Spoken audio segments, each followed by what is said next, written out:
Kia ora, I'm Sharon Holt, the author of Te Reo Singalong books. In this session I'm just going to talk to you a little bit about what motivated me to do this work, and that'll help you to understand the passion that I have for it. So in 2002, when I was about 42, I didn't have any Te Reo Māori at all. I'd trained as a teacher, but I didn't need to use any Te Reo Māori then, because that was back in the maybe 70s, and so we didn't do any Te Reo Māori then. So in 2002 I started with Te Reo at Te Wānanga o Aotearoa. So that was my very first ever learning of Te Reo Māori. I'd heard some things around the place and I maybe knew some pronunciation, but I didn't know whether it was correct or not correct. I didn't know how to pronounce most Māori words, and I didn't know how to count to 10, didn't know many of the colours, except that most of them seemed to start with K, and my little children, my toddlers, knew more than I did from being at kindergarten. I didn't know how to say the word Māori, and I was too scared to say it. So that was the position I was at, which you might be in that position now, so there is hope. So in 2002 I started that course, and then I did several other courses after that, and over the next 2 or 3 years I was also working part-time at Kihi Kindergarten. And the reason that I started doing Te Reo Singalong books is because at the kindergarten I decided to practice what I was learning at my night classes with the children, because I thought, well, they're not going to be a very critical audience. I'll be able to do this and it'll go well. And so I started doing things like, if they were playing with the plastic farm animals and something like that and making fences, I would know the words for those animals and I would use those words singly, probably not in sentences at that early stage, and say the words for those animals. After a little while, maybe another year or so, I also challenged myself to do half a day, which probably in reality was maybe 2.5 hours, of only speaking Te Reo Māori to the children. So as those things progressed and I got a little bit better, very, very slowly, the teachers really encouraged me to use all those things and to use the resources that were available. But I actually found that the resources that they had there were actually very hard to use for people that didn't have any confidence in their pronunciation, or people that just didn't have any experience of Te Reo Māori at all. The resources were at a level which wasn't really basic enough, and some of them weren't very easy for early childhood children to grasp either.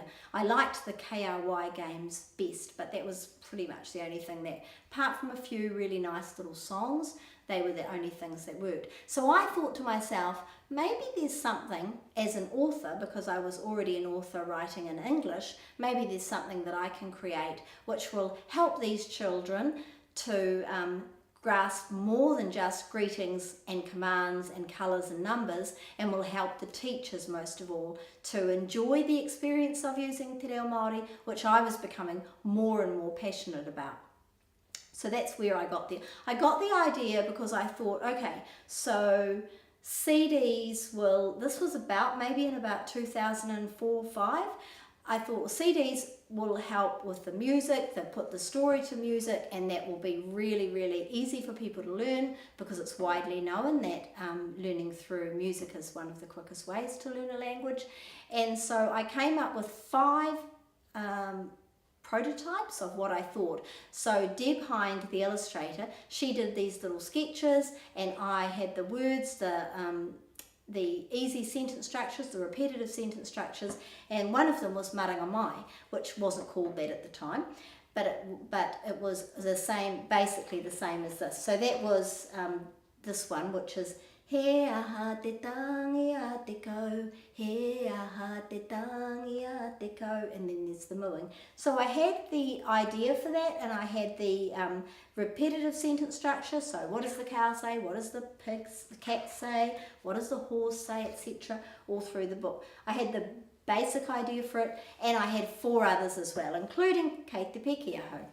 So I sent them off to many publishers, and I didn't have any luck with all that, possibly because I'm non-Māori. It's a bit unclear why I didn't have any luck, because I was already a published author. but nothing happened. So they kind of went away in my drawer for a while, those little prototypes, and then tried again a few times, still no luck.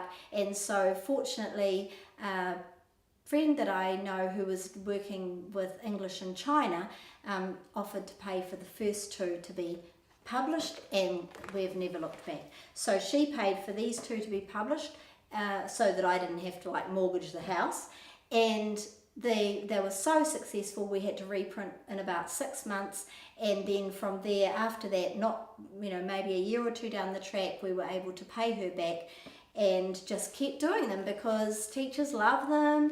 They do exactly what I believed right from the beginning that they would do. The repetitive sentence structures make it very easy to learn. The CD, the book turned into a song on the CD, makes it very easy for the children to remember. And the pictures that Deb does are so beautiful. The illustrations are so lovely. And so, all these years down the track, sort of 4 or 5 years now, we're actually really making some great books for early childhood and primary schools, and they're winning awards. And the Māori Language Awards in 2013 and the CLNZ Educational Publishing Awards in 2015. So we're just keeping on going. At the time of this recording, there are 11 books, with the 12th one due out very soon. And we've got a really great variety, and I know you would really enjoy using them, as many, many, many teachers around New Zealand do.